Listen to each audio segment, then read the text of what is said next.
తెలంగాణలో ఈ మహిళా శక్తి ప్రోగ్రాం కిందకి తీసుకొచ్చినటువంటి మహాలక్ష్మి ప్రోగ్రాం కిందో, మహిళా శక్తి ప్రోగ్రాం కిందకో తీసుకొచ్చినటువంటి ఉచిత ప్రయాణానికి సంబంధించి మహాలక్ష్మి పథకం కదా!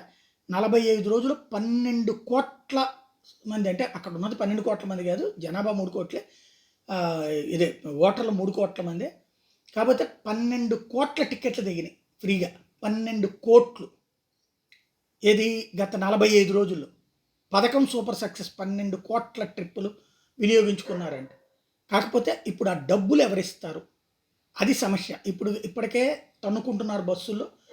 డబ్బులు పెట్టి టికెట్ కొనేటువంటి వాడికి అవకాశాలు లేవట్లేదు. అట్లాగే వృద్ధులకి, వికలాంగులకి అవకాశం ఇవ్వట్లేదు. వాటికి త్వరలో 2,375 కొత్త బస్సులు తీసుకుంటున్నాం, అప్పుడు కొంత వెసులుబాటు కలుగుతుందంటూ మరోవైపున ప్రభుత్వం ప్రకటిస్తుంది. అసలు సమస్యల్లా ఆ డబ్బులు రీపే చేస్తుందా లేదా ప్రభుత్వం? చేయకపోతే ఆర్టీసీ మునిగిపోతుంది.